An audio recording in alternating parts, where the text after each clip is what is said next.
강이 우리 안에 넘치기를 바랍니다. 오늘은 갈라디아서 3장 1절에서 14절 말씀을 근거로 십자가면 충분합니다 라는 제목으로 하나님 말씀 증거하겠습니다. 복음의 능력 갈라디아서 강해의 6번째 시간입니다. 우리가 지난 한 주간 동안 고난절을 통해서 예수님께서 그 십자가를 지시기 전에 이 일주일간의 그 여정을 통해서 예수님의 십자가 그 의미와 또 그 뜻을 우리가 명확히 우리가 깨달았지요. 또 부활절을 통해서 부활의 그 주님을 만나고 또 우리와 함께 하시고 또 영원토록 동행하시는 그 주님의 은혜를 누리고 또 오늘을 살아가고 있습니다. 우리가 이 고난절과 또 부활절을 통해서 우리가 깨닫게 되는 것은 십자가 하나면 정말 충분하다, 이거 우리가 깨닫지 않습니까? 십자가 외에 뭐 더 할 것이 없는 것입니다. 십자가를 만나면 십자가로 됐구나, 살았구나, 이것들을 우리가 깨닫게 되는 것입니다. 십자가를 통한 은혜와 능력이 무엇입니까? 십자가를 통해서 우리 예수님께서는 우리의 모든 죄를 짊어지신 것입니다. 내가 받아야 될 그 죄의 값을 십자가를 통해서 다 짊어지시고 죄를 통해서 딸려오는 저주와 가난과 질병, 이 모든 것을 다 지워주신 것, 이것이 바로 십자가의 은혜인 것입니다. 이사야 53장 5절 말씀에 보니까 그가 찔림은 우리의 허물 때문이요 그가 상함은 우리의 죄악 때문이라. 그가 징계를 받음으로 우리는 평안을 누리고 그가 채찍에 맞음으로 우리는 나음을 받았도다. 아멘. 우리가 십자가를 만날 때, 또 십자가를 경험할 때 우리 가운데 있는 죄와 저주와 가난과 질병은 다 주님께서 짊어지시고 담당하시고 사라진 것입니다. 또 뿐만이 아니라 십자가를 통해서 하나님께서는 아브라함의 복을 우리에게 주셨다라고 성경은 말씀하고 있는 것입니다. 오늘 본 말씀 갈라디아서 3장 13절에서 14절 말씀 우리 같이 한번 읽어보겠습니다. 시작. 그리스도께서 우리를 위하여 저주를 받은 바 되사 율법의 저주에서 우리를 속량하셨으니 기록된 바 나무에 달린 자마다 저주 아래 있는 자라 하였음이라. 이는 그리스도 예수 안에서 아브라함의 복이 이방인에게 미치게 하고 또 우리로 하여금 믿음으로 말미암아 성령의 약속을 받게 하려 함이니라. 아멘. 십자가를 통해서 우리의 죄와 저주와 가난과 질병을 다 끊어주시고 이제는 아브라함의 복, 그 복을 우리에게 주신 것입니다. 십자가 하나면 정말 충분하지요. 우리의 모든 죄와 저주와 가난과 질병이 다 끊어진 거 아닙니까?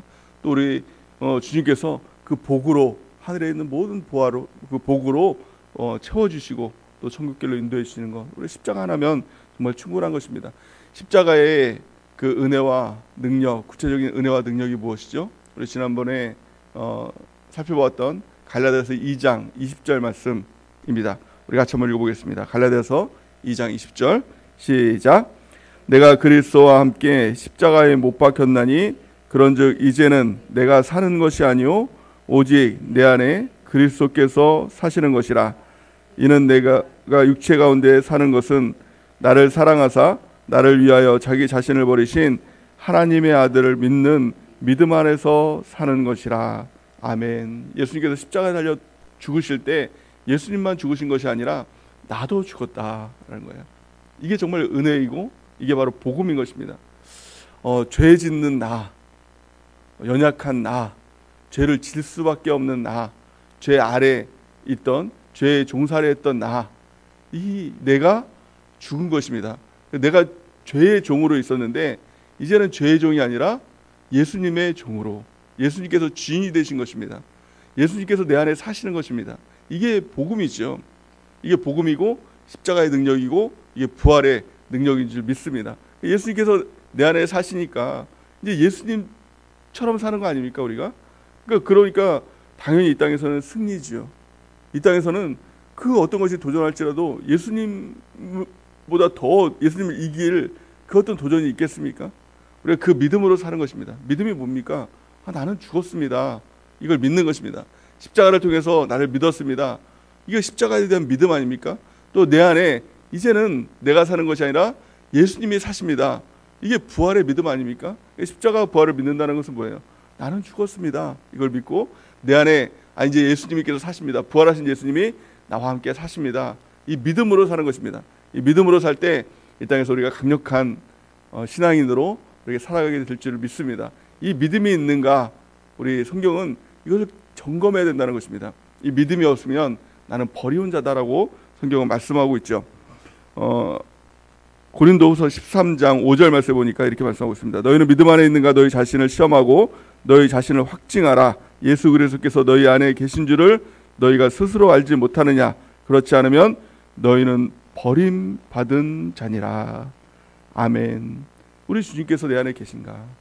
나는 십자가로 죽었는가? 이것을 항상 점검하라는 거예요. 그리고 확증하라. 아, 나는 죽었습니다. 맞습니다. 나는 죽었습니다. 내 안에 예수님이 계십니다. 이것을 확증하라는 것입니다. 그러면 그 주님께서 하시는 것이다. 그게 뭐예요? 한마디로 말하면 은혜다. 이겁니다. 은혜가 뭡니까? 은혜라는 단어로 우리가 생각할 때 꼭 세 가지를 기억해야 됩니다. 은혜는 하늘로부터 내게 주신 것이다. 또 두 번째는 자격 없는 자에게 나에게 주신 것이다 라는 것. 그리고 세 번째는 무엇이죠? 자격 없는 자에게 할 수 없는 것들을 우리에게 주신 것이다 라는 거예요. 값없이 주신 것이다. 값없이. 우리가 뭘 해서 받은 것이 아니라 값없이 주신 것이다 라는 거예요. 그리고 나는 자격이 없지만, 그러니까 은혜라는 것은 내가 할 수 없는 걸 하게 하는 거예요. 이게 바로 은혜라는 것입니다. 에베소서 2장 8절 말씀 우리가 한번 읽어보겠습니다. 시작. 너희는 그 은혜에 의하여 믿음으로 말미암아 구원을 받았으니 이것은 너희에게서 난 것이 아니요 하나님의 선물이라. 아멘. 은혜는 뭐예요? 내가 할 수 없는 것. 구원은 내가 할 수 없는 거죠. 뭘 해서라도, 그 어떤 것을 해서라도 나의 전부를 다 들여서도 가질 수 없는 게 바로 구원입니다. 근데 은혜는 뭐예요? 할 수 없는 것을, 자격 없는 나를 나에게 주시는, 값없이 주시는, 그것이 바로 은혜인 것입니다. 그 은혜를 통해서 우리가 구원받은 줄 믿습니다. 또 고린도 전서 2장 2절 보니까 내가 너희 중에서 예수 그리스도와 그가 십자가 못 박히신 것 외에는 아무것도 알지 아니하기로 작정하였습니다. 아멘. 이 사도 바울이 십자가의 그 은혜를 경험하고 나서는 십자가 외에는 내가 아무것도 알지 않기로 작정했다. 십자가가 전부다. 십자가면 충분하다. 이거를 경험하게 되었다는 것입니다. 우리 여러분들이 이 십자가의 그 은혜를 깨닫는 귀한 축복이 있기를 바랍니다. 그러면 이 신앙생활의 모든 것이 다 풀립니다. 모든 것이 다, 은혜라는 그 모든 것들이 다 풀리게 되는 것입니다. 그런데 문제는 뭐냐면 꾀는 자가 있다는 거예요. 오늘 갈라디아서 이 본 말씀을 보니까 십자가면 충분한데 꾀는 자가 있다. 3장 1절 말씀 우리가 한번 읽어볼까요? 시작. 어리석도다 갈라디아 사람들아, 예수 그리스도께서 십자가에 못 박히신 것이 너희 눈에 밝히 보이거든 누가 너희를 꾀더냐? 누가 너희를 꾀더냐? 이게 십자가가 밝히 보이는데, 십자가 하나면 정말 충분한데, 십자가만 붙들면 되는데, 이게 은혜인데 꾀는 자가 있다는 거예요. 꾀는 자가 누굽니까? 바로 마귀죠. 사탄이죠. 그 마귀라는 뜻, 이 사탄이라는 뜻은 속이는 자, 거짓말하는 자, 꾀는 자 이라는 뜻을 갖고 있는 것입니다. 마귀가 자꾸 꾀는 거예요. 마귀가 자꾸 속이는 거예요. 거짓말하는 거예요. 무엇을 거짓말합니까? 은혜라는 말을 들을 때 여러분들 어떻게 생각을 합니까? 은혜라는 말을 들을 때 이 양극단으로 이렇게 잘못된 지식을 갖고 있는 사람이 있습니다. 그 은혜라는 말을 들으면 부족한 거예요. 아니 은혜로 다 된다고? 믿어지지 않는 거예요. 너무 쉬우니까. 아니 믿음으로 다 된다고? 이게 너무 쉬우니까 이게 실감이 안 되는 거예요. 그러니까 내가 뭘 해야지, 그래도 내가 뭘 해야지, 이게 뭐예요? 이렇게 주장하는 사람들이 카톨릭이죠. 그래서 카톨릭 사람들은 이 고행, 선행 이런 것들을 강조하는 거 아닙니까? 루터 시대 이전에, 루터 시대 때도 마찬가지죠. 그래서 그 당시 때는 이 성당에 이 계단을 무릎으로 기어 올랐어요. 그러니까 고행하는 거죠.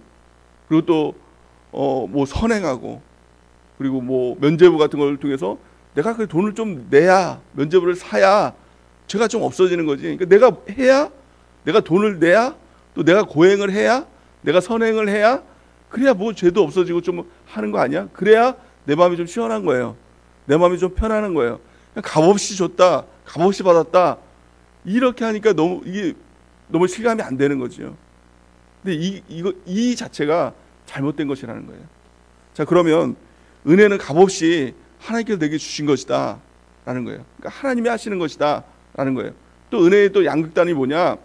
하나는 뭐예요? 내가 하는 것, 자기 의, 그걸 통해서 죄사함도 받고 구원을 받는다. 이게 이제 은혜의 한 잘못된 것이고요. 또 두 번째는 그럼 하나님께서 다 하신 거니까 그럼 나는 아무것도 안 해도 되겠네? 양극단이에요. 둘 다 틀린 것이죠. 은혜라는 것은 이렇게 생각을 하면 됩니다. 자전거를 전혀 본 적이 없는 사람이 자전거를 타는 거예요. 그런데요, 이 은혜의 한 양극단, 내가 해야 된다라고 생각하는 것은 이게 율법이거든요. 율법이 패단이 뭐냐면 이 자전거 타는 법을 가르쳐 주는 거예요. 이 매뉴얼을 주고 이대로 타. 안 타면 죄야, 죽어, 지옥 가. 이게 이제 율법 아닙니까? 근데 자전거를 한 번도 본 적도 없는 사람이 매뉴얼을 보면서 그걸 타려고 하니 가능합니까? 이게 불가능하죠. 또 율법을 가지고 내가 해서 구원을 받는다. 이게 좋다라는 거예요. 그러면 이 율법이 성경 말씀 아닙니까? 이 성경 말씀 다 지켜야 돼. 너 힘으로. 그러면 천국 갈 수 있어. 라는 거예요. 이게 가능하거든요. 근데 문제는 뭐예요? 이 율법을 다 지켜야 되는 거예요. 이 거짓말도 한 번도 하면 안 돼요. 뭐 음란한 마음도 한 번도 가지면 안 돼요. 그러니까 죄 누굴 한 번도 미워하면 안 돼요. 이게 이제 율법이거든요. 그러니까 율법 살인하지 말라 이것만 지키는 것이 아니라 거기에 또 거짓말하지 말라 이것도 지켜야 되고 다 지켜서 천국 갈 수 있다. 이렇게 하는 사람이 없다라는 거예요. 없죠. 당연히 없죠. 우리의 모습만 보더라도 이렇게 다 지켜서 갈 수 있는 사람이 누가 있습니까? 그러니까 자전거를 못 타는 거예요. 탈 수 있는 사람이 아무도 없는 거예요. 은혜는 무엇입니까?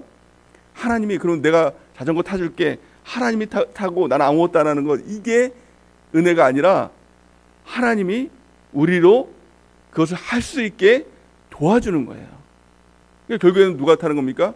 내가 타는 거죠. 성경은 이렇게 말씀하고 있어요. 로마서 8장 3절에서 4절 말씀을 같이 한번 읽어볼까요? 시작. 율법이 육신으로 말미암아 연약하여 할 수 없는 것을 하나님은 하시나니 곧 죄로 말미암아 자기 아들들을 죄 있는 육신의 모양으로 보내어 육신의 죄를 정하사 육신을 따르지 않고 그 영을 따라 행하는 우리에게 율법의 요구가 이루어지게 하려 하심이니라. 아멘. 육신으로 말미암아 연약하여 할 수 없는 우리는 할 수 없다는 거예요. 근데 우리 주님께서 도와주시고 할 수 있도록 인도해 주시고 끝까지 옆에서 지켜주시는 것, 이게 바로 은혜인 것입니다. 갈라디아서 3장 11절 오늘 본 말씀 보니까 또 하나님 앞에서 아무도 율법으로 말미암아 의롭게 되지 못할 것이 분명하니 이는 의인은 믿음으로 말미암아 살리라 하였습니다. 아멘. 믿음으로 되는 것입니다. 우리가 주님을 믿을 때 주님께서 그것을 하게 하시는 것, 이것이 바로 십자가이고 이것이 바로 부활이고 이것이 바로 믿음이고 또 이것이 바로 은혜인 것입니다. 은혜를 통해서 할 수 있게 도와주시는 거예요. 그래서 자전거를 탈 때도 이 성경 하나님께서 붙들어 주시죠. 우리가 넘어지고 그러면 다시 일으켜 주시고 붙들어 주시고 할 수 있도록 도와주시는 거예요. 뒤에서 자전거를 붙들고 또 어떻게 탈지도 모르겠고 페달도 어떻게 모르겠고 핸들도 어떻게 잡을지 모르면 성경을 통해서 계속 가르쳐 주는 거예요. 계속 알게 해주시고 가르쳐 주는 거예요. 또 그래도 못하겠으니까 옆에서 같이 하는 거예요. 이게 뭐예요? 교회죠. 같이 타는 거예요. 그래서 먼저 탄 사람들은 타는 거 보면서 나도 저렇게 할 수 있구나, 나도 할 수 있구나, 그런 것들을 이제 같이 하는 것, 이게 바로 교회죠. 그래서 은혜의 수단으로 하나님께서는 성령을 주시고 성경을 주시고 교회를 주셨어요. 이 세 가지를 붙들 때 우리는 할 수 있는 것입니다. 율법의 요구대로 이 할 수 없는 것들을 하나님께서 은혜의 수단을 통해서 할 수 있게 붙들어 주시고 가르쳐 주시고 함께 하시는 그 은혜의 수단을 통해서 할 수 있는 것입니다. 신앙생활 그 안에 들어오면요, 누구라도 다 할 수 있는 거예요. 누구라도 할 수 있는 거예요. 하는 게 아니라 되는 것입니다. 이제 우리 4월 달에 교회 창립주일이 있지 않습니까? 그래서 1년 된 우리 교회 1년 된 성도에게 이제 집사임명을 이제 권하고 또 받도록 그렇게 합니다. 그런데 참 놀라운 거는 1년 전에 정말 신앙생활 처음 생판 초짜 하나님을 모르고 그냥 뭐 힘들고 그냥 어렵고 그러니까 교회 한번 가보자 그리고 오신 분들이 있죠. 근데 지금 보면요, 저는 신앙생활 한 10년 한 줄 알았어요. 와, 저렇게 변했어? 와, 깜짝 놀라죠. 1년 만에 정말 놀랍게 변화된 사람들을 우리가 보지 않습니까? 그러니까 신앙생활 교회 안에서 정말 주님의 은혜 가운데 있으니까 하는 게 아니라 되는 거예요. 하는 것으로는 정말 1년 만에 그렇게 변할 수가 없는 거 아닙니까? 근데 되지요. 성령을 통해서, 성경을 통해서, 교회를 통해서 되는 겁니다. 우리도 마찬가지입니다. 되는 거예요. 신앙생활은요, 그 은혜의 수단 안에 있을 때, 그 은혜 가운데 거할 때 우리가 다 되는 은혜가 있게 될 줄 믿습니다. 첫 번째는 성령 하나님이죠. 우리 끊임없이 성령 하나님을 의지해야 됩니다. 나는 할 수 없습니다. 그러나 성령 하나님은 할 수 있습니다. 성령 하나님을 의지하는 것입니다. 우리 성경 보니까 로마서 8장 26절 보니까 이와 같이 성령도 우리의 연약함을 도우시나니 우리는 마땅히 기도할 바를 알지 못하나 오직 성령이 말할 수 없는 탄식으로 우리를 위하여 친히 간구하시느니라. 아멘. 우리가 얼마나 연약한 존재냐면 우리가 마땅히 정말 구해야 될 것이 있는데 뭘 구해야 될지도 모르는 연약한 존재가 바로 저와 여러분들인 것입니다. 그런데요, 성령 하나님께서 우리를 위하여서 우리의 연약함을 도우시고 나는 잘못된 기도를 하는데 성령 하나님께서 그를 해석해 주셔서 하나님께서 말할 수 없는 탄식으로 하나님께 우리를 변호해 주심을 통하여서 우리가 살게 되는 것입니다. 성령 하나님을 의지하는 귀한 축복이 있길 바랍니다. 날마다 성령의 충만함을 구해야 됩니다. 구하는 자에게 성령을 주시겠다라고 약속하셨죠. 누가복음 11장 13절 말씀 보니까 너희가 악할지라도 좋은 것을 자식에게 줄 줄 알거든 하물며 너희 하늘아버지께서 구하는 자에게 성령을 주시지 않겠느냐 하시느니라. 아멘. 구하는 자에게 성령을 주십니다. 오늘 하늘아버지께서, 가장 좋으신 하늘아버지께서 우리에게 성령을 줄 줄 믿습니다. 오늘 이 새벽에도 성령을 구하시기 바랍니다. 성령의 충만함을 받고 나는 할 수 없지만 성령께서 도와주셔서 우리의 연약함을 도와주셔서 할 수 있도록 인도해 줄 줄 믿습니다. 두 번째는 성경이지요. 성경을 통해서 우리가 성경을 읽으면 성경을 통해서 지혜를 주시고 어떻게 살아야 될지를 가르쳐 주시고 천국길로 갈 수 있도록 인도해 주십니다. 정확히 그 길로 갈 수 있도록 인도해 주시는 것, 그것이 바로 성경인 것입니다. 디모데후서 3장 16절에서 17절 말씀 우리 같이 한번 읽어보겠습니다. 시작. 모든 성경은 하나님의 감동으로 된 것으로 교훈과 책망과 바르게 함과 의로 교육하기에 유익하니 이는 하나님의 사람으로 온전하게 하며 모든 선한 일을 행할 능력을 갖추게 하려 함이니라. 아멘. 우리가 성경을 읽을 때 하나님의 사람으로 온전하게 되는 능력을 갖추게 되는 것입니다. 하나님의 사람이 될 수 있는 것, 성경을 통해서 우리가 성경을 통해서 주시는 하나님의 은혜인 줄 믿습니다. 날마다 매일 성경 통독기도를 통해서 성경을 읽어야 됩니다. 성경에 능통해야 됩니다. 그러면 내가 성경을 읽는 것이 아니라 성경이 나를 읽고, 내가 성경을 붙드는 것이 아니라 성경이 나를 붙들어 주시는 귀한 은혜를 경험하게 될 줄을 믿습니다. 내가 하는 게 아니라 성경이 하시는구나, 이것을 깨달을 때부터 그 은혜의 수단이, 은혜가 나를 이끌어가는 귀한 축복을 경험하게 될 줄을 믿습니다. 그래서 내가 성령을 붙들었는데, 처음에는 내가 성령이 힘들어요 도와주세요 붙들었는데, 이제는 성령이 나를 붙들고 인도하시는 것. 또 내가 성경을 읽었는데, 내가 성경을 통해서 지혜를 얻으려고 했는데, 이제는 성경이 나를 읽고 성경이 나를 이끌어가는 것, 이것이 정말 은혜의 능력을 경험하는 것입니다. 마지막 세 번째는 뭐예요? 교회지요. 우리 성경은 분명히 이렇게 얘기합니다. 누구라도 한 사람이면 패한다. 한 사람은 할 수 없다, 이거예요. 신앙생활 한 사람은 절대 할 수 없다, 그 누구라도. 하지만 둘이면 할 수 있다. 둘이면 가능하다, 이것을 말씀하고 있는 거 아닙니까? 전도서 4장 12절 말씀 우리 같이 한번 읽어보겠습니다. 시작. 한 사람이면 패하겠거니와 두 사람이면 맞설 수 있나니 세 겹줄은 쉽게 끊어지지 아니하느니라. 아멘. 이것이 뭐예요? 교회의 능력이죠. 한 사람이 아무도 할 수 없지만 교회면 가능하다는 거예요. 교회면 가능하다는 거예요. 그래서 처음에는 내가 교회를 붙든다, 내가 내 교회에 붙든다, 이렇게 하고 나갔지만, 근데 결국엔 뭐예요? 교회가 나를 붙들어주는 거죠.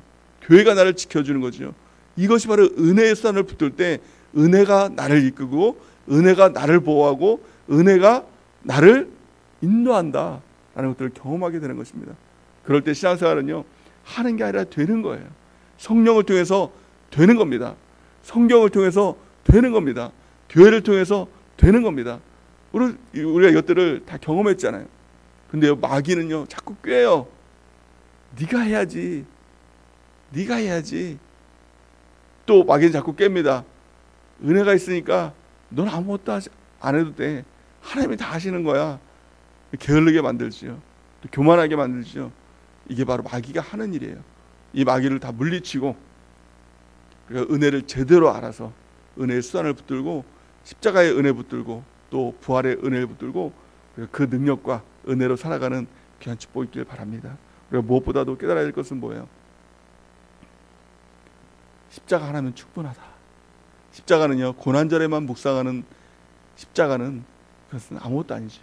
십자가는 항상 우리가 붙들어야 됩니다. 날마다 십자가를 통해서 주님, 나는 주님과 함께 십자가에서 죽었습니다.